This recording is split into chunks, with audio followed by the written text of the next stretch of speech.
Vamos a orar, hermanos. Inclinemos nuestro rostro. Padre, te damos gracias, te amamos, Señor. Bendito seas, Padre. Te alabamos, Señor. Te damos las gracias y te adoramos en esta mañana, Señor.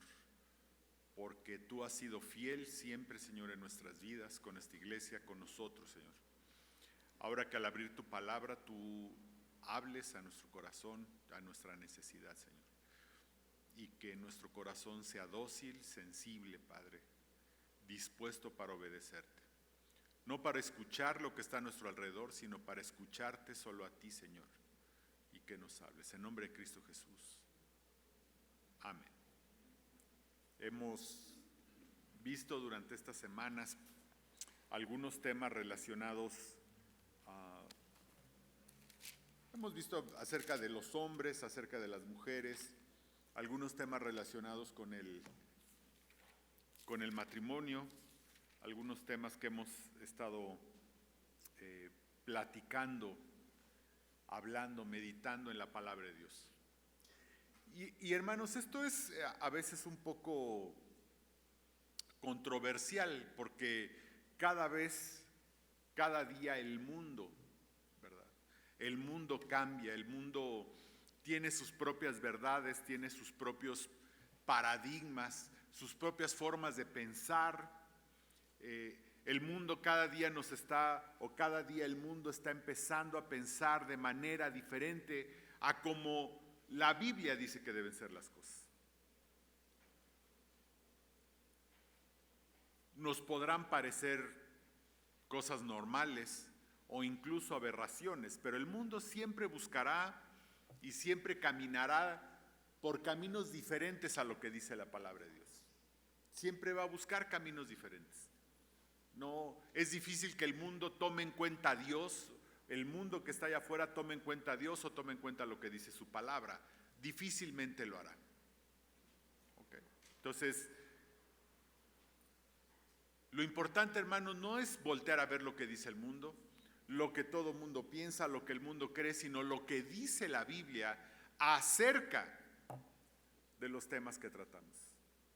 No debo de ver qué dice el mundo para formar mi criterio, sino qué dice Dios para que yo mismo vaya formando mi criterio. Y cuando hablamos acerca del hombre y de la mujer y del matrimonio, el mundo tiene mucho que decir. Mucho que decir. Hay quien piensa que puede haber un matrimonio entre un hombre y una mujer, hay quien piensa que puede decidir su sexualidad, que puede percibirse de una o de otra manera, hermanos, eso el mundo lo puede pensar. Y tiene toda la libertad, tienen toda la libertad que lo hacen. La pregunta es, ¿cuál va a ser nuestro pensamiento respecto de eso? Porque además la gran presión es que nosotros nos quieren hacer pensar como el mundo quiere que pensemos. Y cada día es una presión, ¿no?, a pensar como el mundo. Hablaba yo hace un tiempo con un amigo respecto de estos temas. Yo le decía lo que yo pensaba, mi posición, lo que yo pienso. Le digo, yo creo que la Biblia, ¿verdad?, dice esto y es lo que yo creo. Me dice, no, es que así con fanatismos, eres un fanático, no seas tan fanático. Le digo, sí soy fanático, fíjate que sí soy fanático. Tú eres fanático de Michael Jackson y no te da vergüenza. ¿Por qué me he de avergonzar yo? Porque él decía, es que yo soy fanático de Michael Jackson. Y está bien, digo, es tu libertad y está bien que seas fanático de Michael Jackson o de Pluma Fuente, no sé cómo se llama, o de, si hay un cantante así, ¿no? Mire qué bien lo saben los niños.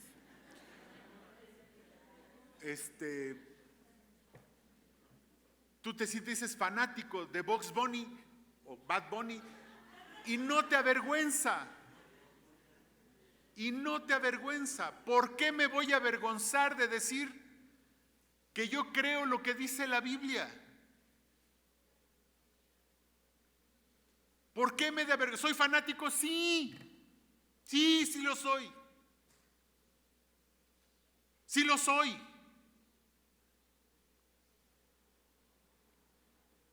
Sí lo soy, sí lo soy. Acúsome. No seas tan fanático. No, sí quiero ser fanático. Claro que quiero ser fanático. Y lo voy a hacer. Y cuando hablamos del matrimonio, no saben cuántas locuras hay allá afuera. Y hermanos, el gran problema, ¿sabe cuál es? Que no sabemos qué dice la Biblia. Les voy a decir algo, hermanos. Si este mundo hoy tiene libertad, si este mundo hoy podemos pensar en una igualdad entre hombres y mujeres, si este mundo hoy puede pensar en una igualdad entre los hombres, si este mundo hoy puede pensar en esa igualdad de hombre y mujer, ¿saben por qué es? Por los principios cristianos que desde hace 2000 años se han esparcido por el mundo.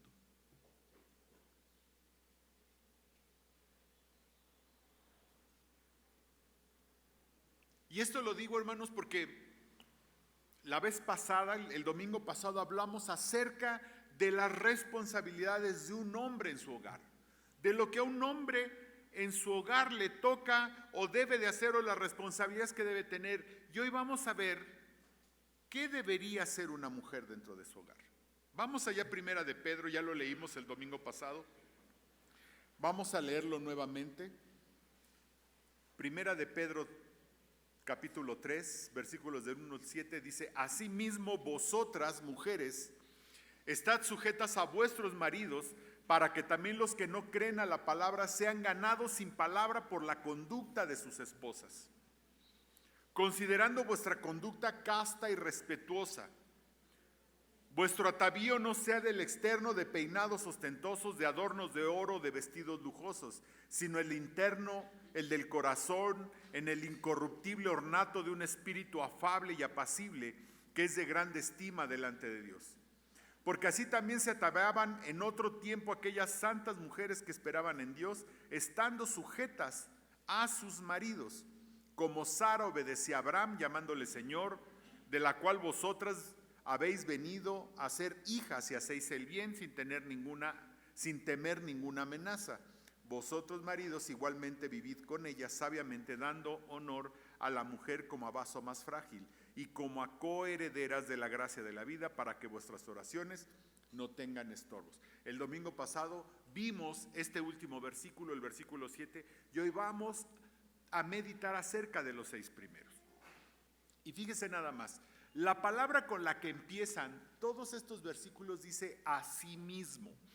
Esta palabra nos conecta en su contexto con lo que está diciendo Pedro desde que inició la carta, pero con el capítulo 2. Y es muy interesante que Pedro, ¿de qué nos habla en el capítulo 2? Para conectar y decir asimismo, como diciendo, bueno, aquí hay unas instrucciones, también les doy otras instrucciones. ¿Sí? Ahí en el capítulo 2, desde el versículo 9, capítulo 2, desde el versículo 9 empieza con uno de esos versículos que son una perla, una gota, una maravilla, dice Primera de Pedro 2, capítulo 2, versículo 9, dice: mas vosotros sois linaje escogido, real sacerdocio, nación santa, pueblo adquirido por Dios, para que anunciéis las virtudes de aquel que os llamó de las tinieblas a la luz admirable. Vosotros que en otro tiempo no erais pueblo, pero ahora sois pueblo de Dios, que en otro tiempo no habíais alcanzado misericordia, pero ahora habéis alcanzado misericordia, hermano. Lo primero que debemos de pensar es que hemos sido apartados. Nación santa, pueblo escogido. Hermanos, usted y yo no pertenecemos al mundo. ¿Por qué habríamos de pensar como el mundo? ¿Por qué habríamos de mezclarnos con el mundo? ¿Por qué habríamos de aceptar lo que el mundo nos ofrece? No somos del mundo.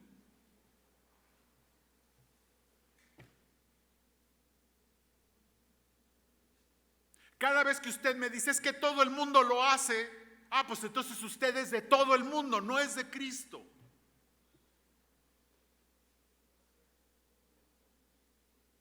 Bueno, pastor, es que pues lo hace todo el mundo. Ah, qué bueno, pues que lo haga todo el mundo. El bien y el mal no es democrático, hermano. El bien y el mal no es una democracia.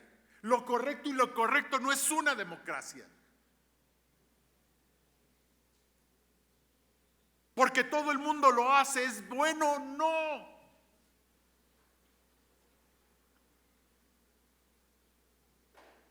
Lo correcto es correcto, lo incorrecto es incorrecto. El pecado es pecado, lo haga todo el mundo, no lo haga todo el mundo, es lo que Dios dice. Y nosotros hemos sido apartados. Nación santa, pueblo escogido.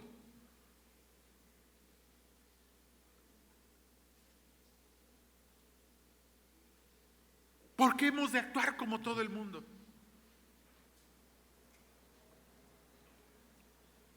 Ahora todo el mundo está a favor del aborto. En un asesinato de inocentes y terrible, nada más de pensar se me enchina la piel. De tantos inocentes que este mundo mata. Entonces también matemos nosotros. Estemos de acuerdo con esta matanza. Pues que así piensa todo el mundo. Es que si no estoy de acuerdo, pues voy a ser como el apestado. Sí, soy el apestado porque no soy del mundo. El mundo huele a pudrición del pecado. Yo huelo al perfume de Cristo, por eso estoy apestado. Claro que sí, hermano. Claro que sí.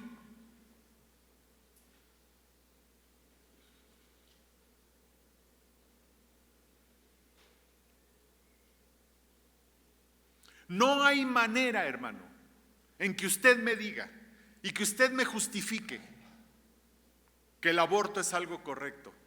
Las generaciones futuras se avergonzarán, espero, de lo que esta generación hace.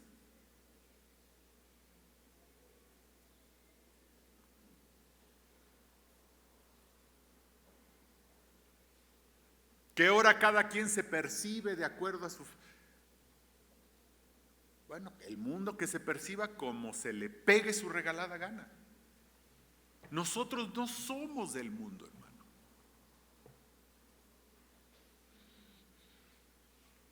No pertenecemos a él. Pero es que todo el mundo, bueno, si usted es de todo el mundo, igual no es de Cristo, hermano. Si usted es como todo el mundo, si usted quiere ser como todo el mundo, lo que todo el mundo piensa, pues analícelo, hermano, igual usted no es de Cristo. Usted todavía no ha sido apartado. Amados, yo os ruego como extranjeros y peregrinos que os abstengáis de los deseos carnales que batallan contra el alma, manteniendo vuestra manera de vivir entre los gentiles, para que en lo que murmuran de vosotros como malhechores glorifiquen a Dios en el día de la visitación al considerar vuestras buenas obras. Por causa del Señor, someteos a toda institución humana, ya sea al rey como a superior, ya a los gobernadores como por él enviados, para castigo de los malhechores y alabanza de los que hacen bien. Porque esta es la voluntad de Dios, que haciendo el bien hagáis callar la ignorancia de los hombres insensatos, como libres, pero no como los que tienen la libertad como pretexto para hacer lo malo, sino como siervos de Dios. Honrad a todos, amad a los hermanos, temed a Dios, honrad al rey. Criados, estad sujetos con todo respeto a vuestros amos, no solamente a los buenos y afables, sino también a los difíciles de soportar, porque esto merece aprobación si alguno a causa de la conciencia delante de Dios sufre molestias padeciendo injustamente. Pues qué gloria es si pecando sois abofeteados y lo soportáis, mas si haciendo lo bueno sufrís y lo soportáis, esto ciertamente es aprobado delante de Dios.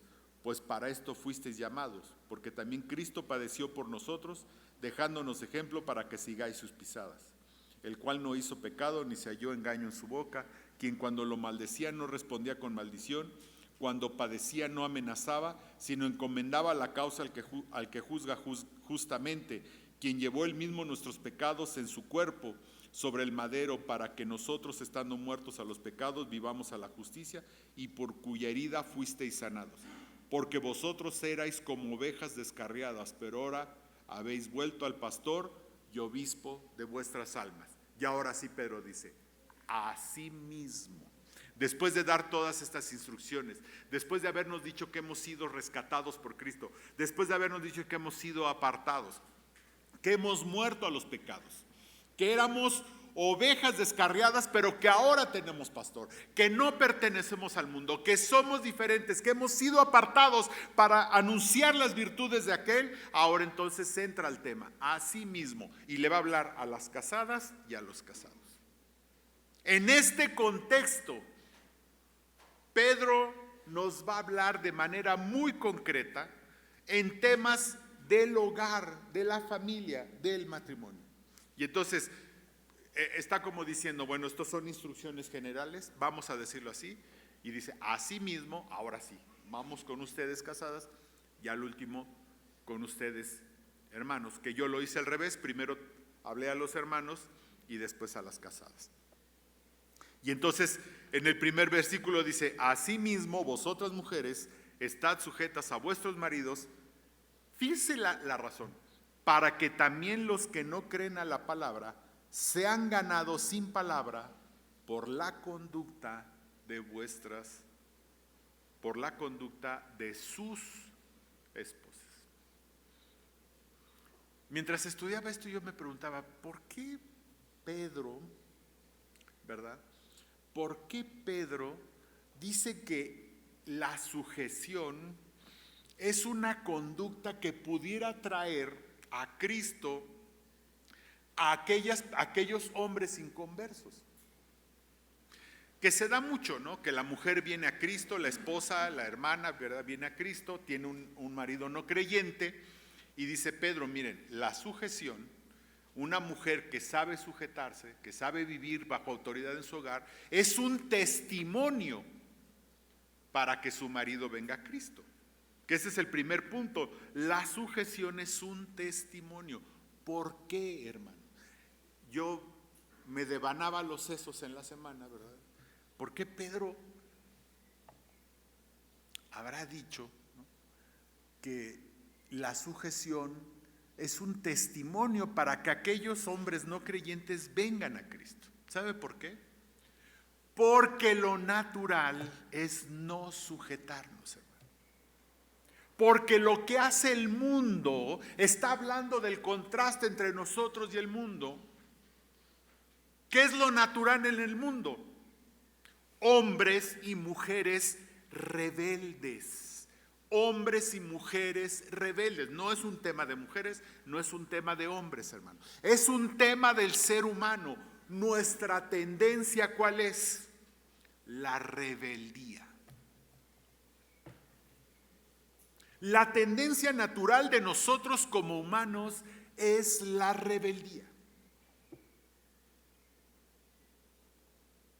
Eso es lo natural. Eso es lo que hace el mundo.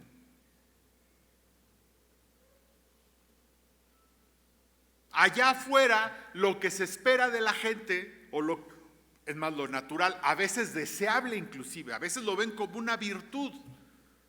¿Qué es lo natural en el mundo? Ser rebeldes. La rebeldía. Hermanos, yo recuerdo, siendo de 10, 11, 12 años, no sé, o desde muy chico, mi tendencia natural era ser rebelde. Yo nada más estaba esperando que me dijeran que no. ¿Qué creen para qué? Para ir a hacerlo. Mi mamá me decía cuando iban a hacer Victoria, dice, con mucha sabiduría me decía, nunca le digas, o sea, cuando hay un peligro no le digas, no vayas a hacer esto, porque si no se le había ocurrido, en ese momento hay muchas probabilidades de que lo intente. O sea, hace falta que nos digan que no. ¿Qué creen? Para ir y hacerlo. ¿Por qué? Porque es nuestra naturaleza. ¿Nuestra naturaleza cuál es? La rebeldía. Entonces Pedro dice, a ver, vosotras, así mismo vosotras mujeres, le está hablando a las mujeres de la congregación, a las mujeres de la congregación a la que le estaba escribiendo, Pedro, dice, mujeres, estad sujetas a vuestros maridos, para que también, o sea, el principio es estar sujeto, es lo que ordena Dios, es el orden, ya lo vimos, es el orden que Dios estableció, no lo establecí yo, hermanos, no maten al mensajero. Yo no establecí ese orden, lo estableció Dios, para que también los que no creen a la palabra sean ganados sin palabra por la conducta de sus esposas. Lo que Pedro le estaba diciendo es, esta conducta de no ser rebeldes es un testimonio para sus esposos que no son cristianos, y probablemente con ese testimonio esos hombres vengan a Cristo. Hermana, su esposo no es cristiano, bueno, ya sabe cómo ganarlo, hermana. Es más, le voy a decir algo. Su esposo es cristiano, pero no viene a la iglesia, no le interesan las cosas espirituales, está alejado. Bueno, esta es una manera de acercar a su esposo al Señor. Esta es una manera de que su esposo sea ganado para Cristo si es que no es cristiano.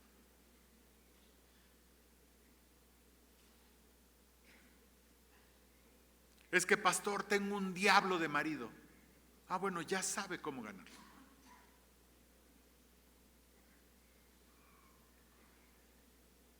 Un testimonio, este testimonio puede alcanzar a un hombre que no es cristiano. Y le voy a decir, hay mujeres que no se sujetan simplemente por demostrar que a ellas nadie las domina. Yo he conocido mujeres así. No se sujetan simplemente ellas tienen que establecer que a ellas nadie las domina. Solo es una demostración de poder. Solo es decir, no, a mí no hay hombre que a mí me pueda poner y me diga y me sujete. No, yo soy, ¿cómo dicen? Masco chicles, escupo clavos, yo.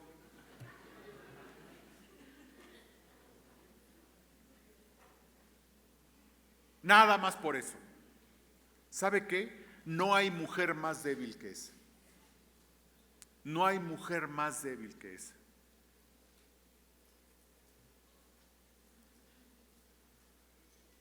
No hay, déjeme decirle, no hay demostración de una mujer fuerte que una mujer que sabe mantener el orden de Dios dentro del hogar. Y fíjese lo que estoy hablando, es sujeción, no es sometimiento, es sujeción.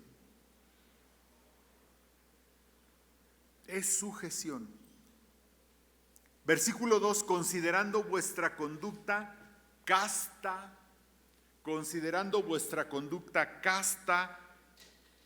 y respetuosa. Esta palabra, ¿sí? Esta palabra casta es una palabra que en un primer significado se asocia a la virginidad. Evidentemente no le estaba diciendo una mujer casada virgen, ¿ok? No. Esta palabra que en un primer momento se asocia a la virginidad es una palabra que también se usa para una mujer limpia por dentro y limpia por fuera, inocente, modesta. Inocente, modesta. Y hermana, una mujer puede ser fuerte, una mujer puede tener un carácter fuerte. Es más, yo considero que muchas mujeres deberían tener un carácter fuerte. Eso no tiene nada que ver con ser modestas, castas, limpias, inocentes. Eso denota tener un carácter fuerte y poder ser modesto, humilde. Se requiere mayor poder que dejar salir el carácter así nada más.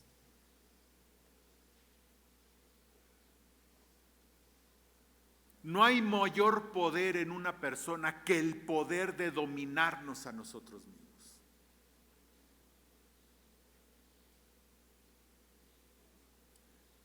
Cuando Santiago habla de la lengua, dice, hemos dominado a las bestias, hemos dominado grandes naves, pero la lengua no la hemos podido dominar. No hay mayor poder que dominarnos a nosotros mismos. También dice vuestra conducta casta y respetuosa. Esta palabra respetuosa también se asocia en el respeto al sacerdote. O sea, esta forma respetuosa de dirigirse al sacerdote. Les voy a dar un ejemplo. Allí en Hechos 23, del 1 al 5, dice: entonces Pablo, mirando fijamente al concilio, dijo: varones hermanos, yo con toda buena conciencia he vivido delante de Dios hasta el día de hoy. El sumo sacerdote Ananías ordenó entonces a los que estaban junto a él que le golpeasen en la boca. El sumo sacerdote les dijo: a ver, golpe, y le pegaron a Pablo en la boca. Entonces Pablo le dijo: Dios te golpeará a ti, pared blanqueada. ¿Estás tú sentado para juzgarme conforme a la ley y quebrantando la ley me mandas golpear? Los que estaban presentes dijeron: al sumo sacerdote de Dios injurias. Pablo dijo: no sabía, hermanos, que era el sumo sacerdote, pues escrito está: no maldecirás a un príncipe de tu pueblo.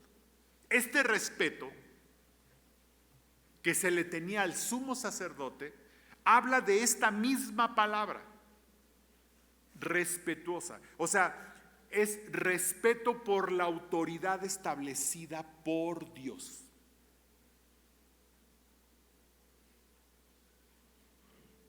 Es respeto por la autoridad que Dios estableció. Dios estableció una forma de autoridad dentro del hogar. Es la capacidad de respetar esta autoridad que Dios ha establecido. Lo que Pedro está diciendo es: mujer, debes de aprender a sujetarte, porque igual con eso vas a alcanzar a tu marido, y debes de considerar tu conducta modesta, humilde, pero también respetuosa por esta autoridad que Dios mismo ha establecido. Mira, si tu marido te cae mal y no lo respetas mucho, respeta la autoridad que Dios estableció.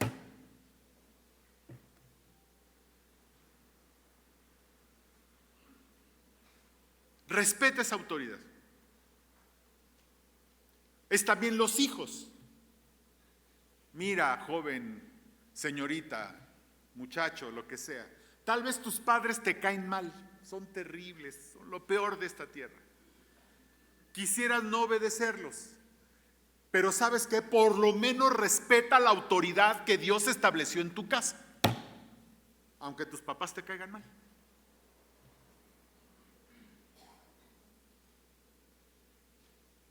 No crean que a Pablo le cayó muy bien el sacerdote, el sumo sacerdote. No crean que dijo: ay, qué lindo sumo sacerdote está aquí. No, porque lo mandó golpear y Pablo le dijo lo que le dijo. Sin embargo, el sumo sacerdote no podía caerle bien, tal vez, pero Pablo sabía respetar la autoridad que Dios había establecido.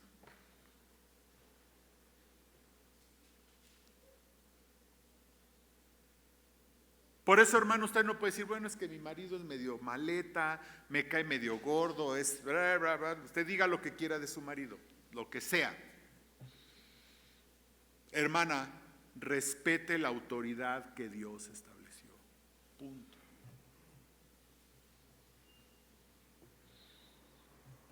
La autoridad que Dios estableció.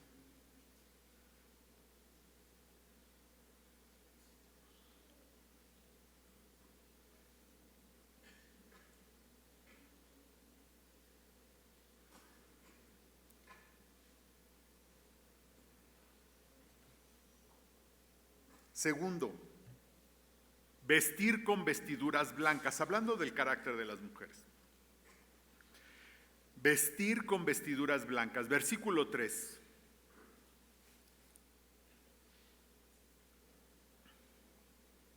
Vuestro atavío no sea el externo de peinados ostentosos, de adornos de oro, de vestidos lujosos, sino el interno, el del corazón, en el incorruptible ornato de un espíritu afable y apacible, que es de grande estima delante de Dios. Mire, hermano,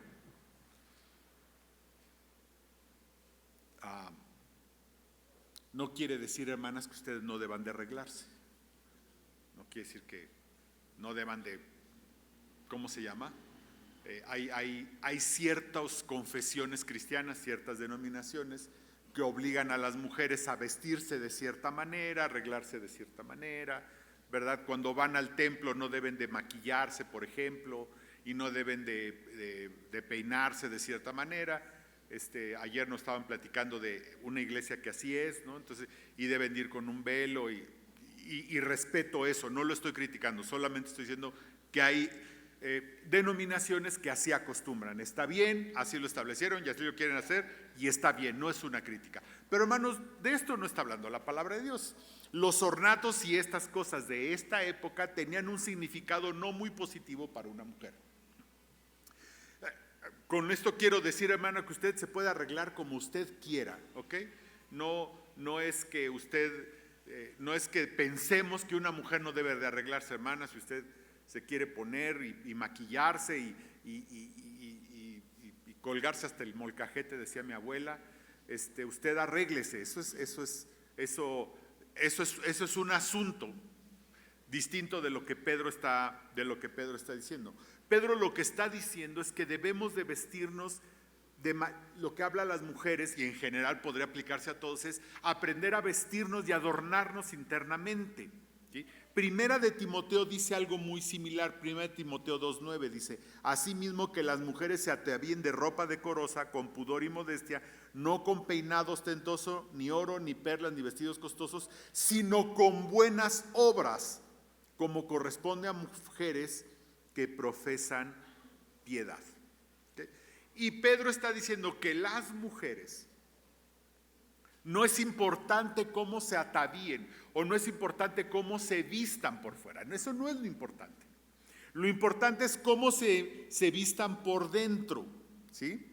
Con vestidos lujosos, dice, sino el interno, el del corazón, en el incorruptible ornato de un espíritu afable y apacible, que es de grande estima delante de Dios. Afable y apacible. Afable. Esta palabra también es sinónimo de pacífico. Una mujer pacífica, un espíritu pacífico, un espíritu manso y humilde. Un espíritu manso y humilde. Lo que diría Pedro es: hermana, no importa cómo se viste usted por fuera, lo importante es que usted se vista de un espíritu pacífico, humilde y manso.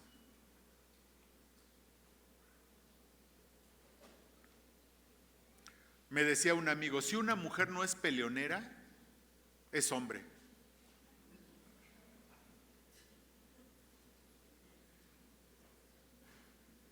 Le dije, ¿y por qué? No, yo me quedé, ¿por qué? Porque, digo, la creencia es que las mujeres en general son peleoneras, ¿no? Son, ¿cómo se dice? El común en el mundo, ¿no? Se dice que las mujeres son peleoneras, ¿cómo se llama? Broncudas y todo. Pero fíjese lo que digo, en el mundo, hermano.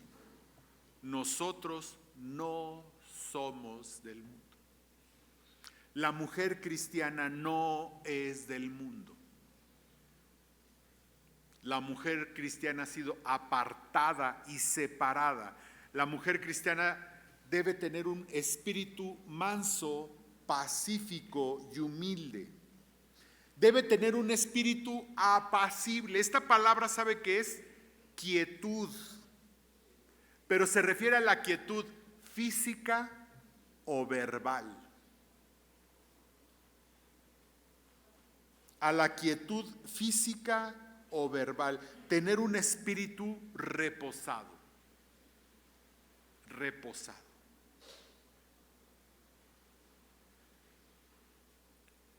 ¿No ha conocido usted mujeres que son como Spiri González, ¿no? Suben, bajan, entran, salen, y rápido, y se toman, y pasa algo, y toman la primera decisión, y se arrancan, y... bueno, es exactamente lo contrario. Es una mujer con un espíritu reposado, que ante cualquier circunstancia puedes ir a ver tranquilo, vamos a ver qué decisión tomamos, qué hacemos, y tiene un espíritu reposado, tiene quietud física o verbal. Física o verbal. según Timoteo, debe de vestirse de buenas obras que evidencien piedad. Mire, si yo he visto mujeres tomar malas decisiones, ¿sabe por qué ha sido? Por no saber esperar 2 minutos y pensar antes de tomar una decisión. Hombres y mujeres, pero muchas mujeres. Si yo he visto mujeres tomar malas decisiones porque no tomaron 2 minutos, se detuvieron y pensar una decisión que van a tomar. Llega el estímulo, se les sube el, ¿cómo se llama? El estado límbico, y en ese momento reaccionan, ¡pum! Y cuando se acuerdan, cuando despiertan, se dan cuenta la terrible tontería que acaban de cometer.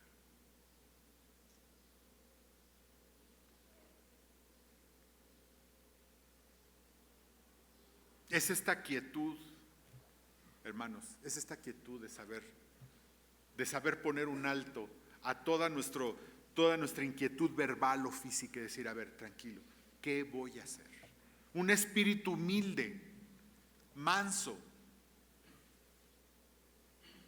Ahí le voy a hablar de mí. Las peores decisiones que yo he tomado, han sido enojado.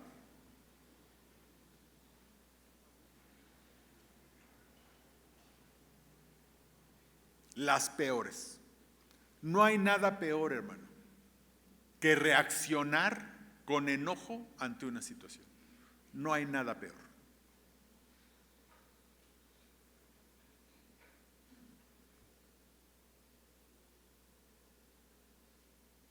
Cuando llegan parejas, ¿no?, a consejería y empieza, es que me dijo, es que me hizo, y todo fueron reacciones al calor de una discusión, al calor del enojo. Al calor del enojo dijeron, se tornaron, se hablaron y se lastimaron.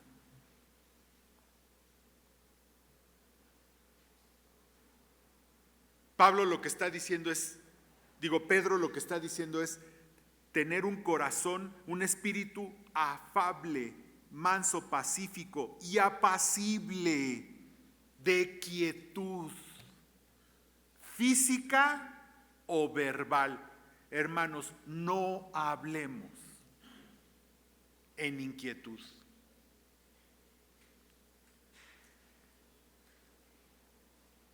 Gracias a Dios tengo una mujer muy sabia, una esposa muy sabia, que a veces le digo, ahorita le voy a marcar y le voy a decir.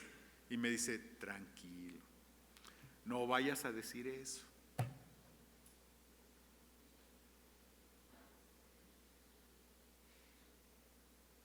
Una mujer debería de ser, los hombres somos un poco arrebatados, en general. Una mujer afable y apacible es la que nos diría, tranquilo, no hables, no abras la boca en estos momentos. Estás enojado y lo que vas a decir va a salir muy mal.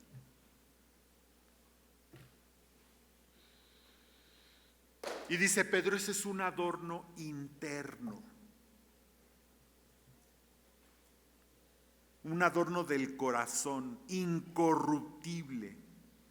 Y además fíjese lo que dice, que es de grande estima delante de Dios. Que es de grande estima delante de Dios.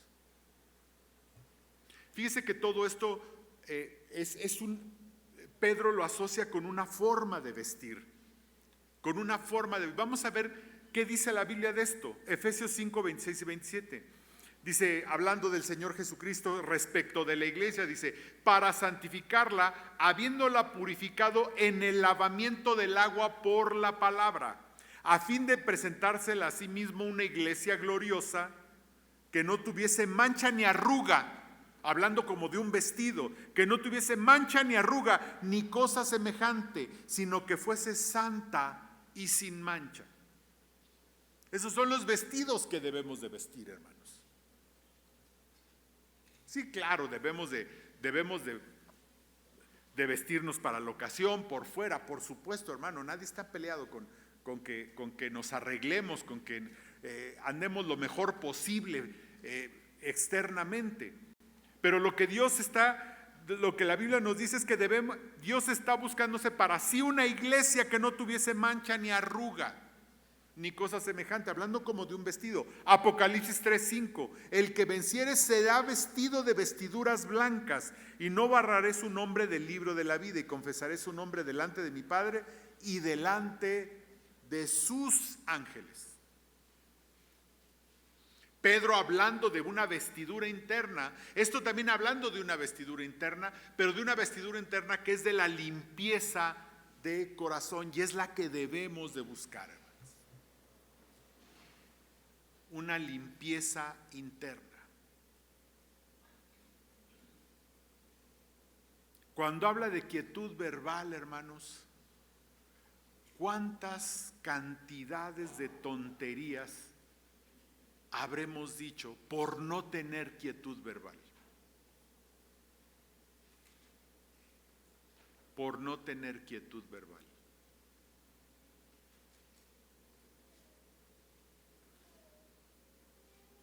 Cualquier cantidad de tonterías que hemos dicho. Y eso es terrible. Finalmente, reconocer autoridad. Versículo 5, porque así también se ataviaban en otro tiempo aquellas santas mujeres que esperaban en Dios, estando sujetas a sus maridos, como Sara obedecía a Abraham llamándole Señor, de la cual vosotros habéis venido a ser hijas, si hacéis el bien sin temer alguna amenaza. Sara sí le llamaba Señor a Abraham, ahí en Génesis 18:12, y se rió pues Sara entre sí diciendo, después que envejecido tendré deleite, siendo también mi Señor ya viejo. O sea, ahí está la evidencia. Sara le decía, mi Señor. Después de aquí mi esposa me va a tener que decir así, mi Señor. Desde allá hoy ya parece.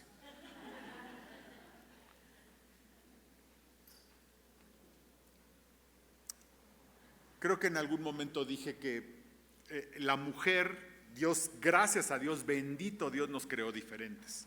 Bendito sea Dios, nos hizo diferentes. Dios constituyó a los hombres dice la Biblia que Él tejió nuestros nervios, el Señor. Entonces, Dios nos creó con una estructura mental, emocional, de todo, a hombres y a mujeres completamente diferente. A los hombres nos hizo de una manera, estamos hechos de una manera, y las mujeres de otras, completamente diferente. Y la mujer está constituida desde sus emociones, su inteligencia, todo está constituida, tanto emocional como en lo mental, como en su forma de relacionarse, como en su forma de pensar, ¿sí? Para que viva dentro de una relación matrimonial, ¿sí? Dentro de una relación matrimonial, reconociendo la autoridad. ¿Cuál es el peligro de que una mujer no reconozca autoridad dentro del matrimonio? Porque hay un peligro. Allí Proverbios 14:1 dice, la mujer sabia edifica su casa, mas la necia con sus manos la derriba.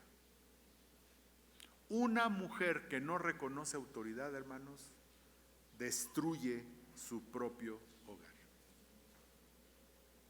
Esta es una gran verdad. Una mujer que no reconoce autoridad destruye su propio hogar. Hermano, reconocer autoridad no es que le llame Señor a su esposo, olvídense de eso, eso no es. No es, esa era una costumbre en la antigüedad, no es una costumbre hoy. Si mi esposa me dice Señor, se va a oír muy raro. Es actuar de tal manera como si dentro del hogar hay una autoridad. Déjeme decirle algo. Sus hijos son los primeros beneficiados de que usted reconozca autoridad dentro del hogar.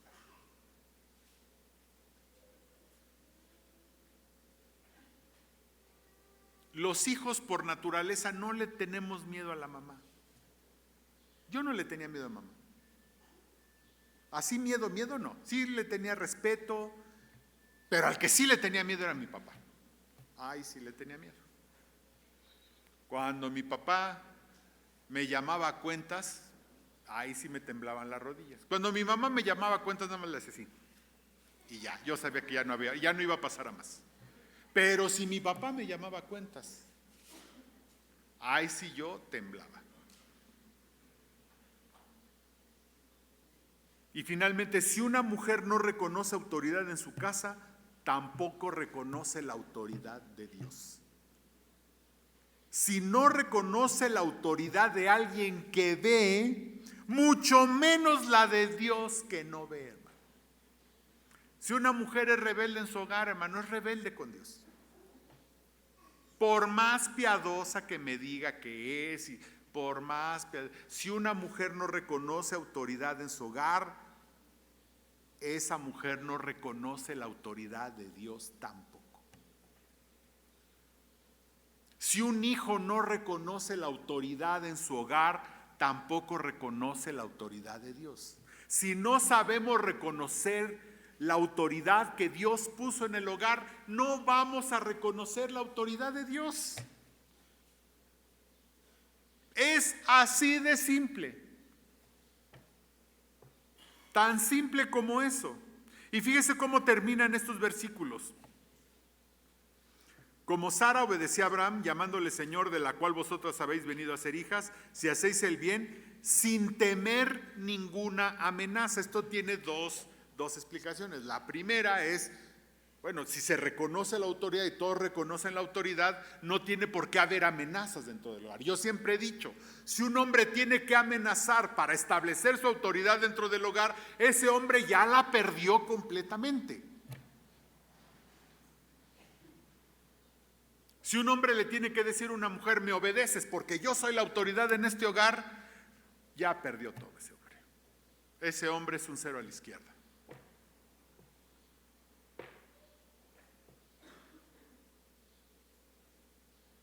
Esa es la primera. No tiene que haber amenazas para reconocer la autoridad dentro del hogar. Pero la siguiente, una mujer que reconoce autoridad nunca se va a sentir amenazada, porque hay alguien que la defiende, el Señor. Si una mujer reconoce autoridad en su hogar, esa mujer tiene un defensor. ¿Quién es su defensor? Dios, el Señor.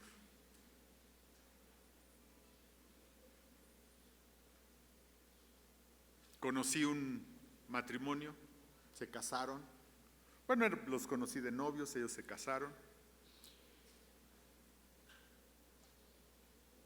Y ya cuando casados, pues él tenía un carácter muy, muy difícil, explosivo, muy difícil. Y ella tenía dos caminos, ¿no? Ponerse al tú por tú o hacer lo que dice la Biblia. Entonces, él explotaba de todo, se enojaba de todo, gritaba de todo, de quítame estas pulgas, él explotaba y gritaba y manoteaba.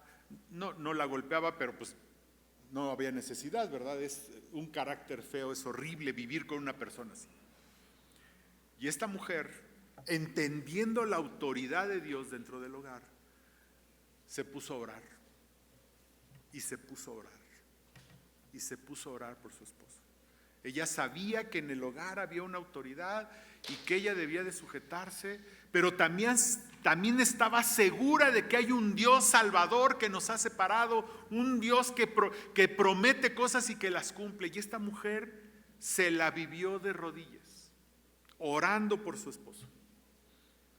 Y él seguía con este carácter, y seguía con este carácter.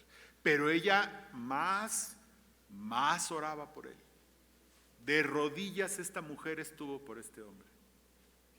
Y de repente, hermanos, al pasar los años, porque esto no es cosa de una semana, este hombre empezó a modificar su carácter.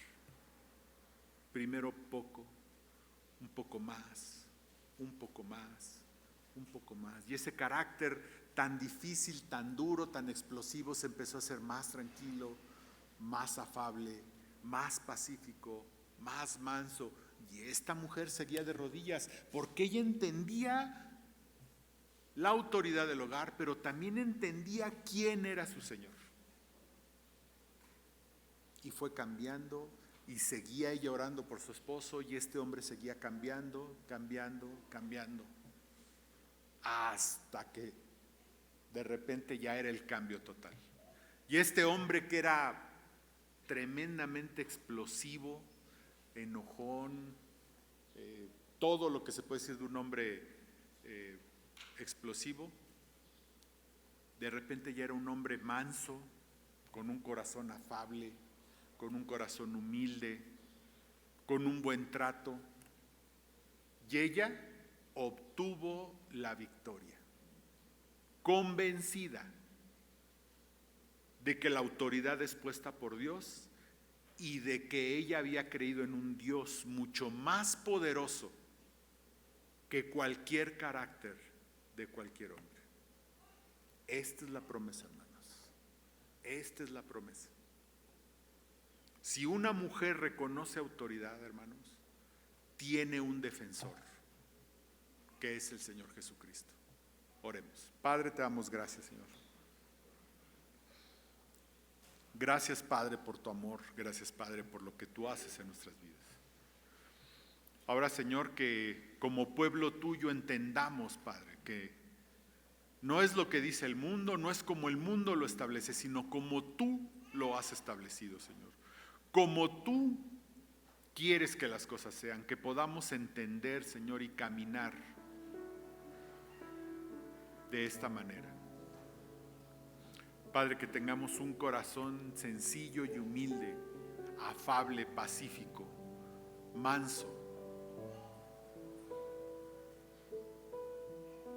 Que, Señor, tú nos lleves cada día a caminar contigo con humildad, Señor, sabiendo que tú eres nuestro defensor. Tú eres nuestro defensor, Señor. Que nosotros solamente debemos confiar y descansar en ti completamente, Padre. Gracias te damos, Señor. Ahora, Padre, que tú, Señor, a mis hermanos si tienen problemas en sus casas, Padre, que tú obres, Señor, en sus corazones y en sus vidas. Que tú obres, Señor, allí, Señor, en los hogares, Padre. Para que nos des hogares de victoria, Señor. Hogares que triunfen por sobre las cosas del mundo, Señor, y por sobre los ataques del mundo y del enemigo, Padre. Que podamos caminar contigo todos los días. Todo esto te lo pedimos en el nombre precioso de Cristo Jesús. Amén.